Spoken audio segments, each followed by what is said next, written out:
suis vraiment heureux de vous voir tous ici réunis. C'est assez banal, mais le cœur y est vraiment de commencer comme ça. Et d'abord, je tiens à remercier les personnalités présentes. Je n'ose pas les citer tellement elles sont nombreuses. Et les deux parrains du prix, Marc Lévy et Guillaume Gallienne. Je veux remercier aussi les membres du jury.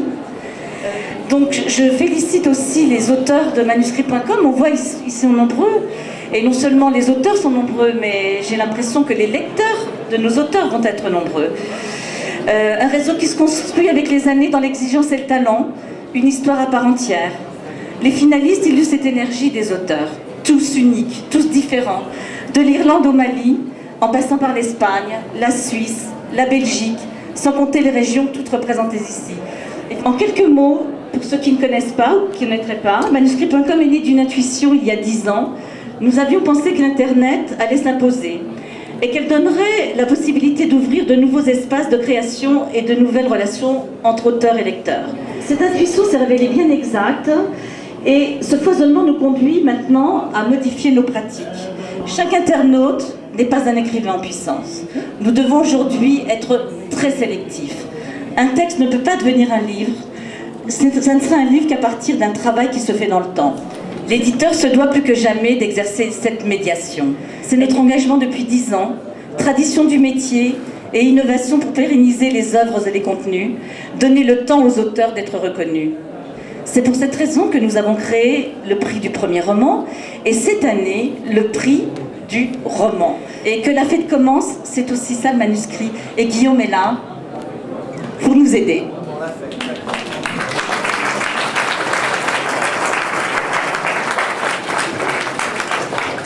Bonsoir, je ne sais pas très bien ce que je dois dire, mais moi j'ai pris énormément de plaisir à participer à ce jury, d'abord parce que j'ai le défaut d'avoir une culture, on peut appeler ça une culture, mais extrêmement classique, et malheureusement j'ai le défaut de lire très peu de choses, très peu de livres contemporains, et à chaque fois je le déplore, et quand Martine m'a invité à faire partie de ce jury, j'ai accepté avec bonheur, et je ne l'ai vraiment pas regretté. J'ai été très touché par l'ensemble des manuscrits. J'ai été assez impressionné par les premiers romans qui étaient proposés. Encore plus, je dois l'avouer, par le lauréat de ce soir. J'ai trouvé ce manuscrit, ce livre absolument fabuleux. Je cherche Isabelle Richer, voilà, Logan Rock, c'est impressionnant. Enfin, j'ai trouvé que c'était un discours.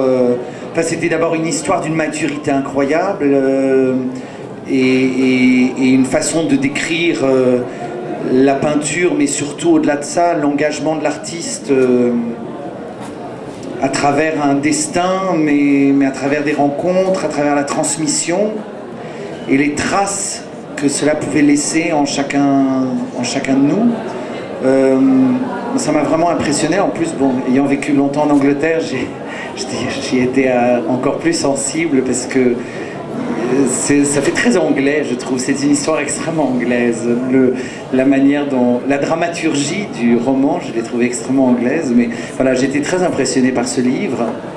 Et puis le Fantaisie d'été qui a gagné donc le prix du meilleur roman, et non pas premier roman, qui est là encore, c'est un très très très beau livre, parce que là cette fois-ci c'est pas la peinture, c'est la musique qui est décrite d'une manière merveilleuse. Le fait de s'inspirer des fantaisies de Schumann et de Schumann lui-même, et en même temps de partir dans un croisement amoureux inattendu. Je trouve que c'est un auteur qui écrit aussi bien pour ses héroïnes que pour ses héros. Les hommes et les femmes, ils sont décrits d'une manière extrêmement pudique et très limpide, à égalité. Voilà, j'ai trouvé ça sublime. Enfin voilà, donc j'ai été enchanté de faire partie de ce jury. Merci Martine. J'espère à l'année prochaine. Voilà. En tout cas, là, il y a des très beaux livres à lire, donc j'espère que vous les découvrirez avec autant de plaisir et avec autant de joie que moi. Voilà. Bonne soirée.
J'avais l'impression de porter mes malades à bout de bras.